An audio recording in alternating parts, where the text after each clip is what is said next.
അങ്ങനെയാണ് കാക്കൊത്തിക്കാവിലെ കാവതിക്കാക്കയും കായൽ വരമ്പിലെ കാക്കാനും ഞണ്ടിനും തമ്മിൽ തമ്മിൽ കാണാ കിന്നാര കഥ പോലെ ഉണ്ടാക്കി. അതുകൊണ്ട് അവിടെ എല്ലാ കഥാപാത്രങ്ങളെയും ആ പാട്ടിലൂടെ അവതരിപ്പിക്കാൻ പറ്റും. ആ പാട്ടിലൂടെ ഇതിനകത്തൊരു ഹമ്മിങ് കൂടെ ഉണ്ട്. നമ്മളെ അരപ്പവൻ പോനില് ഇത് ശരിക്കും റിമി എങ്ങനെയാണ്? അതായത് ആക്ച്വലി ആ പാട്ടിനെ വേറൊരാളെയാണ് നിശ്ചയിച്ചിരുന്നത്. പിന്നീട് റിമിയിലേക്ക് വരുന്നത്. റിമിയിൽ നിന്ന് അങ്ങനത്തെ ഒരു പാട്ട് വരുന്നു കഴിഞ്ഞാൽ അത് പുതുമയുണ്ടാവുക, എപ്പോഴും അടിപൊളി ജോണറിലുള്ള പാട്ടല്ലേ. പിന്നെ അത് മാത്രമല്ല അതിനു വേണ്ടിയുള്ള ഒരു അർപ്പണവും എല്ലാം ഉണ്ടാവില്ല മനസ്സിന്, അതിനു വേണ്ടി തയ്യാറെടുക്കലും. അതായത് നമ്മൾ പലപ്പോഴും എല്ലാവരും മറന്നുകൊണ്ടൊരു കാര്യമാണ്, എപ്പോഴും തമാശയൊക്കെ പറഞ്ഞുകൊണ്ടിരിക്കുന്നത്. അപ്പോൾ റിമിനോട് പലരും ചോദിച്ചിട്ടുണ്ട് പുള്ളിക്കാരി എപ്പോഴും കോമഡിയാണെന്ന്. അങ്ങനെയൊന്നുമല്ല ജീവിതത്തിൽ അല്ലേ, അവർ ജീവിക്കാൻ വേണ്ടി കോമഡി പറഞ്ഞിരിക്കണേ. അപ്പോൾ എന്ന് പറഞ്ഞ പോലെ തന്നെയാണ് ഒരു അടിപൊളി പാട്ട് പാടുന്നതിനൊക്കെ മെലഡി പാടാൻ പറ്റും നന്നായിട്ട്. അതിനുവേണ്ടിയുള്ള ഒരു ശ്രമമായിരുന്നു. അപ്പോൾ റിമിയുടെ ലൈഫിൽ എനിക്ക് തോന്നണത് ഏറ്റവും നല്ല പാട്ടെന്ന് വേണമെങ്കിൽ പറയാവുന്നൊരു പാട്ടായിട്ട് പുള്ളിക്കാരത്ത് പറയുമെന്നാണ് ഞാൻ വിശ്വസിക്കുന്നത്. ഇപ്പോൾ അമ്പലക്കര തെച്ചിക്കാവിൽ പൂരം എന്ന് പറയുന്ന പാട്ട് പാടിയിരിക്കുന്ന ഒരു സ്റ്റൈലുണ്ട്. എം.ജി. ശ്രീകുമാർ അത് പാടിയിരിക്കുന്നത് ഒരു കൊഴിഞ്ഞു മറിഞ്ഞൊരു സ്റ്റൈലാണ്. കാരണം ആ സിറ്റുവേഷന് യോജിക്കുന്ന രീതിയിലാണ്. ഒരുപക്ഷെ ആ പാട്ടായിരിക്കാം അടുത്ത പടത്തിലും അതേപോലെ റഹ്മാൻ ഒരു പാട്ട് കൊടുക്കുന്നുണ്ട്. അതിന് കാരണമായത് രാജമാണിക്യത്തിലെ പാട്ടുണ്ടല്ലോ, ആ പാട്ടിന് കാരണമായത് ഈ ഒരു സ്റ്റൈലാണെന്ന് തോന്നുന്നു. അത് എല്ലാവർക്കും ആക്സെപ്റ്റൻസ് വന്നു. പിന്നെ മമ്മൂക്ക ചിത്രങ്ങളിൽ തുടർച്ചയായിട്ട് പാട്ട് ചെയ്തിട്ടുണ്ട് അലക്സ് പോൾ. ആ പാട്ട് പിച്ച് ചെയ്യുന്ന സമയത്ത് ഇതേപോലെ എന്തൊക്കെ തരത്തിൽ ആശങ്കയുണ്ടായിരുന്നു? ഇല്ലെങ്കിൽ അങ്ങനെ ഒരു സ്റ്റൈൽ ഒരു നാടൻ സ്റ്റൈലാണോ? എവിടെ നിന്നാണ് ഇത് പിടിച്ചത്? എന്താണ് അതിൻ്റെ പിന്നിലൊരു ഒരു ഒരു ഇൻസ്പിറേഷൻ? ഈ അമ്പലക്കര എന്നുള്ള പാട്ട് ഇതുപോലെ തന്നെ ഒരുപാട് സമയമെടുത്ത് പാടിച്ച പാട്ടാണ്. എം.ജി. ശ്രീകുമാർ എന്ന് വെച്ചാൽ അറിയാമല്ലോ, പെട്ടെന്ന് തന്നെ പാട്ട് പഠിക്കും. തൊണ്ടയിൽ നമ്മൾ വിചാരിക്കുന്നതിനേക്കാളും നല്ല രീതിയിലുള്ള തിങ്സും എല്ലാം വരുന്നത് എല്ലാ പാട്ടുകാരനല്ലേ.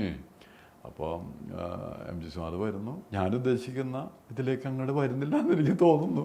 അത് ചിലപ്പോൾ എൻ്റെ വട്ടായിരിക്കും. എന്നിട്ട് രണ്ടാമത് പിന്നെ വന്നൊക്കെ പാടിയിട്ടാണ് അത് ഓക്കെ ആവുന്നത്. അപ്പോൾ അതിൻ്റെ ഡയറക്ടർ വിളിച്ച് പറയുന്നു, രഞ്ജിത്താണ്, നന്നായിട്ടല്ലോ ഇനി പാടിക്കേണ്ട കാര്യമില്ല എന്ന് പറയുന്നു. ഞാനിപ്പോൾ അങ്ങനെയല്ല, ഒന്നുകൂടി വേണമെന്ന് പറഞ്ഞിട്ട് പിന്നെ രണ്ടാമതൊന്നൊക്കെയാണ് പാടിക്കുന്നത്. അത് ഹെവിയായുള്ള ക്ലാസിക്കൽ പാട്ടുകൾ പോലും നിമിഷനേരം കൊണ്ട് 5-10 മിനിറ്റ് കൊണ്ട് പാടിപ്പോകുന്ന ഒരു പാട്ടുകാരനാണെന്ന് ഓർക്കണം. അപ്പം അന്നൊരു സംസാരം തന്നെ ഉണ്ടായി അവിടെ. അതായത് ഇത് പാടിക്കൊണ്ടിരിക്കുന്ന സമയത്ത് മമ്മൂക്ക റൂമിലേക്ക് വന്നിട്ടുണ്ടായിരുന്നു. അപ്പോൾ എം.ജി. ശ്രീകുമാർ പറഞ്ഞു, ദാസേട്ടൻ പാടുമ്പോൾ ദാസേട്ടൻ്റെ ശൈലി വരും, ഞാൻ പാടുമ്പോൾ എൻ്റെ ശൈലി വരും. അപ്പോൾ മമ്മൂക്ക പറഞ്ഞു, പിന്നെ തീർച്ചയായിട്ടും ഞാൻ അഭിനയിക്കുമ്പോൾ എൻ്റെ ഒരു മുഖം വെച്ചാലേ എനിക്ക് അഭിനയിക്കാൻ പറ്റുള്ളൂ. അപ്പോൾ മമ്മൂക്ക് പോയിക്കണേ ഞാൻ പറഞ്ഞ്, ഇവിടെ തൻ്റെ ശൈലി വെച്ച് കുറേ നാളായാലും പാടിക്കൊണ്ടിരിക്കുന്നത്, ഒന്ന് മാറ്റി പിടിച്ചാൽ എന്താ കുഴപ്പം? അങ്ങനെയാണ് പുള്ളി. അപ്പോൾ അതിന് ഒരു ഒന്ന് എന്താ പറ്റുന്നതെന്ന് ശ്രമം നടത്തിയത്. കേൾക്കുമ്പോൾ സിമ്പിൾ പാട്ടായിട്ട് തോന്നുമെങ്കിൽ അത് നിലവിലില്ലാത്തൊരു പ്രയോഗങ്ങൾ എന്തെങ്കിലുമൊക്കെ വരുമ്പോൾ അത് ചിലപ്പോൾ അങ്ങനെ സംഭവിക്കുന്നതാണത്. ഒരു നടപ്പ് വഴി തന്നെ പോകാൻ എളുപ്പമാണ്, മാറി നടക്കാൻ കുറച്ച് പാടുണ്ട്.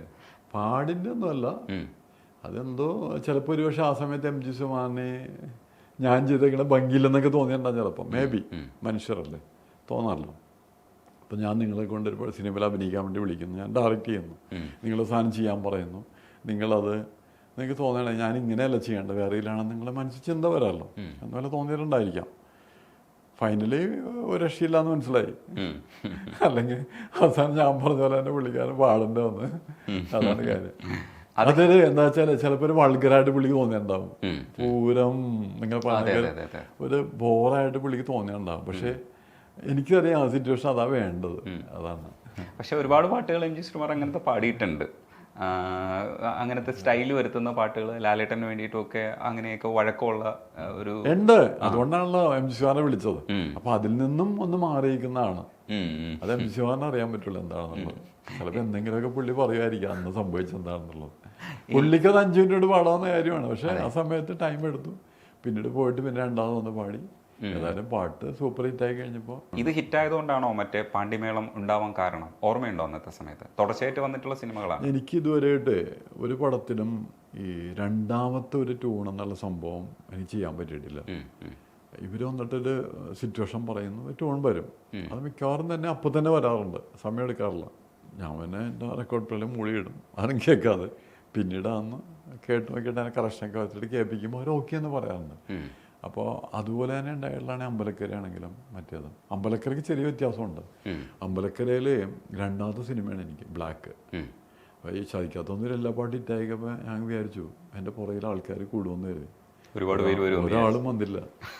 ഒരു വർഷം കഴിഞ്ഞിട്ട് ചേട്ടൻ തന്നെ വേണ്ടി വന്നു. ലാലിൻ്റെ പടമാണ് അത് ബ്ലാക്ക്. അങ്ങനെയാണ് അതിലൊരു പാട്ടേ ഉള്ളൂ. ആ പാട്ട് പൊളിഞ്ഞു കഴിഞ്ഞാൽ പിന്നെ വീട്ടിലിരിക്കേണ്ടി വരും. ഞാനാണ് നിലവിലുള്ള എൻ്റെ എല്ലാ വർക്കും നിർത്തിവെച്ചിട്ടാണ് ഇതിനു വേണ്ടി ഇറങ്ങിയത്. എൻ്റെ ആദ്യത്തെ ചിത്രത്തിൽ 5 പാട്ടും ഒറ്റ ട്യൂണേ ഞാൻ കേൾപ്പിച്ചിട്ടുള്ളൂ. അതെല്ലാം റാഫിക്കും മെക്കാഡിനും ഇഷ്ടപ്പെട്ടിട്ടുണ്ട്. അങ്ങനെയാണ് അതെല്ലാം ആവുന്നത്. പക്ഷെ ഇതിൽ ഞാൻ എന്ത് ചെയ്യുന്നത് വെച്ചാൽ 5 ട്യൂണുകൾ കമ്പോസ് ചെയ്ത് വെച്ചു. എന്നിട്ട് ആദ്യത്തെ കേൾപ്പിക്കുന്നു രഞ്ജിത്തിനെ. രഞ്ജിത്ത് നോക്കിയെന്ന് പറഞ്ഞു. അതല്ല ഒരു 4 വേണ്ട ഇത് തന്നെ മതി. പുള്ളി സമ്മതിച്ചില്ല. അങ്ങനെ എപ്പോഴും ആ ഒരു സംഭവം ഉണ്ട്. ചിലർക്ക് ചില ശാപം എന്ന് പറഞ്ഞ പോലെ ആയിരിക്കും ചിലപ്പോൾ. അതായത് രണ്ടാമത്തേനുള്ള സാധ്യതയില്ല. ആദ്യത്തെ തന്നെ ഓക്കെ എന്ന് പറയാറുണ്ട്. അടുത്തേക്ക് പോകാൻ പറ്റില്ല. ഈ പിടിയാന പിടിയാന എന്ന പാട്ടിൽ ശരിക്കും വിനീതിനെയാണ് ഉപയോഗിച്ചിരിക്കുന്നത്. അന്ന് മമ്മൂക്കയുടെ വോയിസും വിനീതിൻ്റെ വോയിസും എന്ന് പറയുന്നത് നമ്മൾ അങ്ങനെ മാച്ച് ആവുമെന്ന് വിചാരിക്കാത്തൊരു സ്പേസിലാണ് വിനീത് ശ്രീനിവാസൻ അത് പാടണം എന്നുള്ള ഡിസിഷൻ എടുക്കുന്നത്. പക്ഷേ അതെങ്ങനെയാണെന്നുള്ളത് ഒരുപക്ഷെ വിനീതിന് പോലും കറക്റ്റായിട്ട് മനസ്സിലായിട്ടില്ല. പക്ഷേ പാട്ട് വന്നപ്പോഴത്തേക്ക് രസമുള്ള പാട്ടായിരുന്നു. അതും ഇതേപോലൊരു പ്രത്യേക താളത്തിലും സ്റ്റൈലിലും ഉള്ളൊരു പാട്ടായിരുന്നു. അതെങ്ങനെയാണ് അന്ന് അത് വിനീതിൻ്റെ ശബ്ദം തന്നെ മതിയെന്ന് തീരുമാനിക്കുന്നത്? അത് ചില സന്ദർഭത്തിൽ നമ്മൾ കടുംപിടുത്തമൊന്നും പിടിക്കാൻ പറ്റില്ല. ആ സിറ്റുവേഷൻ വേണ്ടിയിട്ട് മമ്മൂക്കയുടെ സജഷനായിരുന്നു. മമ്മൂക്കയുടെ വൈഫാണ് റെക്കമെൻഡ് ചെയ്യുന്നത് വിനീതിനെ വെച്ചെന്ന് പഠിച്ചാലാണ്. അപ്പം ഞാൻ ആലോചിക്കുന്നത്, ഞാൻ ഈ പരീക്ഷണം ചെയ്യാൻ വേണ്ടി ഇഷ്ടമുള്ള ആളാണ്. അപ്പോൾ ഒരിക്കലും ചേരാത്ത ഒരു വോയിസ് നമ്മൾ ചേർക്കുക എനിക്ക് രസകരമായിട്ട് തോന്നിയത്. അല്ലാണ്ട് ഞാൻ നെഗറ്റീവായിട്ടല്ല എടുത്തത്. അപ്പോൾ അതിനെന്താ ചെയ്യേണ്ടത്? ഞാൻ തന്നെ ഇതൊക്കെ പറയാൻ പാടില്ല, സാങ്കേതികമായുള്ള കാര്യങ്ങളാണ്. വിനീതിൻ്റെ വോയിസ് 4 ട്രാക്കിൽ പാടിച്ചിട്ടുണ്ട്. അത് ഡീറ്റൊക്കെ ചെയ്യാനുള്ളതാണ്. 4 ട്രാക്കിൽ പാടിച്ചിട്ട് അതെല്ലാം കൂടി മിക്സ് ചെയ്ത് ഒരു വേറെ പ്രത്യേക സോഫ്റ്റ്വെയർ ഉണ്ട്, അതിലൂടെ കൊണ്ടുവന്നിട്ട് ഇതിൻ്റെ പൊസിഷൻസ് ഇത്തിരി മാറിക്കിടക്കും രണ്ടാമത് പാടുമ്പോൾ. ഗ്രൂപ്പ് സോങ് പോലെ തോന്നിപ്പിക്കാൻ പാടില്ല. അങ്ങനെ ചെയ്ത് അതിൻ്റെ ടോൺ അഡ്ജസ്റ്റ് ചെയ്ത് അങ്ങനെയാണ് അതിലേക്ക് കൊണ്ടുവന്നിരിക്കുന്നത്. എനിക്ക് ഭയങ്കര അനുഭവം വരുന്നത് എന്താ വെച്ചാൽ, അത് നിങ്ങൾ കേട്ടോളൂ. എനിക്ക് കേൾക്കുമ്പോൾ അറിയാതെ അതിൻ്റെ വോയിസ് മമ്മൂക്കയുടെ വോയിസിലേക്ക് കൊണ്ടുവന്നാണ് അത്. ഈ വ്യത്യസ്തമായ വോയിസ് ഉപയോഗിക്കുന്നതിൽ ഇഷ്ടമല്ലേ ഇഷ്ടമല്ലേ എന്നുള്ള പാട്ടിൽ ഷഹബാസ് അമനെ ഉപയോഗിച്ചപ്പോൾ അതിൻ്റെ ഇടയ്ക്ക് വരുന്ന വരികളൊക്കെ ഭയങ്കര സുഖമായിട്ട് വന്നിട്ടുണ്ടായിരുന്നു. അപ്പോൾ ശരിക്കും അത് അതിന് മുമ്പ് എനിക്ക് തോന്നുന്നു വിദ്യാസാഗർ ഷഹബാസ് അമനെ കൊണ്ട് ചാന്തുകുടഞ്ഞൊരു സൂര്യമാനത്ത് ചാന്തുകൂട്ടിലെ പാട്ട് പാടിച്ചിട്ടുണ്ടായിരുന്നു. ഷഹബാസ് അമനിലേക്ക് എത്തിയത് എങ്ങനെയാണ്? ഷഹബാസ് അമന ഞാൻ നേരത്തെ പറഞ്ഞല്ലോ, നമ്മളിങ്ങനെ ഓരോ പാട്ടുകാരെ നമ്മളെ കണ്ടെത്തുന്ന ഒരിക്കലും പാട്ടുകാരൻ നമ്മുടെ അടുത്തേക്ക് വരിക, അതല്ലെങ്കിൽ ആരെ റെക്കമെൻഡ് ചെയ്യുക.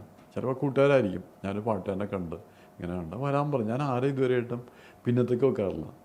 സാധാരണത്തിൽ അങ്ങനെ സംഭവമുണ്ട്. പലർക്കും വിശ്വസിക്കാൻ പറ്റില്ല. ഒരു പാട്ടുകാരൻ വിളിക്കുകയാണ്, എങ്ങനെ നമ്പറൊക്കെ സംഘടിപ്പിച്ച് വിളിക്കുകയാണ്. ഞാനൊരു പാട്ടുകാരനാണെന്ന് പറഞ്ഞാൽ ഒരു കാര്യം ചെയ്യും, ഇപ്പം തന്നെ ഒന്നുള്ളൂ എന്ന് പറയുള്ളൂ. ഞാൻ വേറെ സമയത്തേക്ക് വെക്കില്ല. അങ്ങനെ ഒരു സ്വഭാവം ഉണ്ട് എനിക്ക്. അപ്പം തന്നെ ഓഡിഷൻ ചെയ്യും. അപ്പം തന്നെ സ്റ്റുഡിയോയിലാണെങ്കിൽ അവിടെ വരാൻ പറയും. എന്നിട്ട് കേൾക്കും. എന്താ വെച്ചാൽ നമുക്ക് അറിയില്ല എന്നേ നമ്മുടെ മുന്നിലേക്ക് എന്നവൻ. ഞാനിപ്പോൾ നിങ്ങളെ കാണുന്നത് എന്നെക്കാട്ടിയൊക്കെ ഭയങ്കര സെൻസും വിവരവും ഉള്ള ഒരാളായിട്ടാണ്. നിങ്ങളെ മാത്രമല്ല, എല്ലാവരും ഞാൻ അങ്ങനെ കാണുള്ളൂ അല്ലേ. നമ്മൾ വിലയിടാൻ പാടില്ല. ഞാൻ ഭയങ്കര സംഭവം വിടുന്നത് ശരിയല്ല. അപ്പം അങ്ങനെ ആയിരിക്കാം. എപ്പോഴും ആരാ എന്നെന്ന് അറിയാൻ പറ്റില്ല. അപ്പോൾ അതുകൊണ്ട് അത് ദൈവത്തിൻ്റെ നിയോഗം പോലെയാണ്. അപ്പോൾ അതുകൊണ്ടിട്ട് എല്ലാം ചെയ്യാറുണ്ട്.